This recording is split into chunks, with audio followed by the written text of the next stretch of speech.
ബഹുമാനപ്പെട്ട Malankara Christian church വിശ്വാസികളുടെ അറിവിലേക്കായി പ്രസിദ്ധീകരിക്കുന്നത്.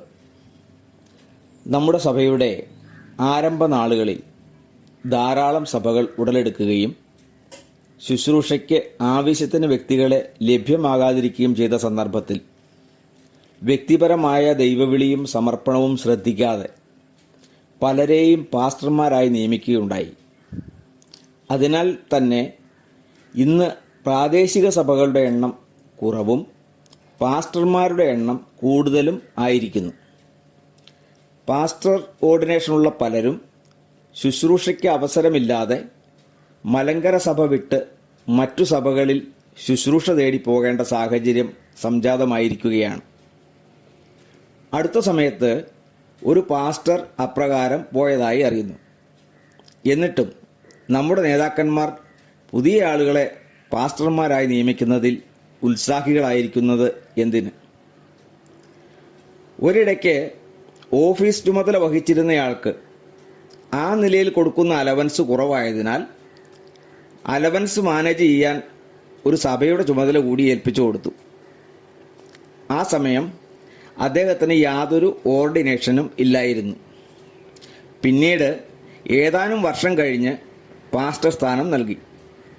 സർക്കാർ ജോലിയിൽ നിന്നും പെൻഷൻ പറ്റി വന്നയാളെ ഉടനെ പിടിച്ച് ഓഫീസ് അഡ്മിനിസ്ട്രേറ്ററും പാസ്റ്ററുമാക്കി. യാക്കോബായ സഭയുടെ അഡ്മിനിസ്ട്രേഷൻ രീതിയാണ് നമ്മൾ പിന്തുടരുന്നതെന്ന് ഈയിടെ നമ്മുടെ ജനറൽ സെക്രട്ടറി പറഞ്ഞതായി അറിഞ്ഞു.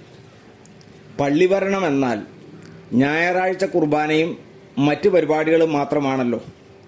വിശ്വാസികളുടെ ആത്മീയ വളർച്ച ഒരു വിഷയമല്ല. മലങ്കര സഭയിലെ വിശ്വാസികൾക്കും അത് മതി. ചെലവ് കുറയ്ക്കലിൻ്റെ ഭാഗമായി സ്വന്തമായി വരുമാനമാർഗമുള്ള ഒരാളെ, അയാൾക്കിത്തിരി വേദപുസ്തക അറിവുണ്ടെങ്കിൽ പ്രത്യേകിച്ച് പാസ്റ്ററാക്കിയാൽ സഭയ്ക്ക് ലാഭമാണ് എന്ന് ചിലർ ചിന്തിക്കുന്നു. അങ്ങനെയും ഒരാൾക്ക് ഈയിടെ ഓർഡിനേഷൻ നൽകിയിട്ടുണ്ട്. സഭാ ശുശ്രൂഷ എന്നാൽ എന്ത് എന്ന് അറിയാത്ത നേതാക്കന്മാരാണ് വാസ്തവത്തിൽ നമുക്കുള്ളത്. ഇപ്പോൾ പ്രത്യേകിച്ച് തൊഴിലൊന്നുമില്ലാത്ത ഒരാൾക്ക് ഒരു വരുമാനമാർഗം എന്ന നിലയിൽ ഓർഡിനേഷൻ ഇല്ലാതെ തന്നെ പാസ്റ്ററാക്കി തൊടുപുഴ മേഖലയിൽ ഒരു സഭയിൽ ശുശ്രൂഷയ്ക്ക് ആക്കുവാനുള്ള ശ്രമം നടക്കുന്നു.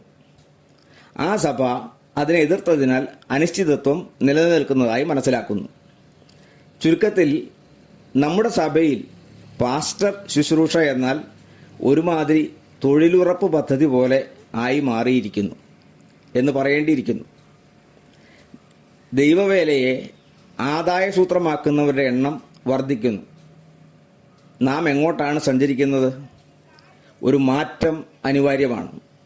നമ്മുടെ നേതാക്കന്മാർക്ക് ദൈവം ബുദ്ധിയും പരിജ്ഞാനവും നൽകേണ്ടതിനായി പ്രാർത്ഥിക്കുക. സഭാവിശ്വാസികൾ അതിനായി ഉണരുക. ദൈവം സഹായിക്കട്ടെ.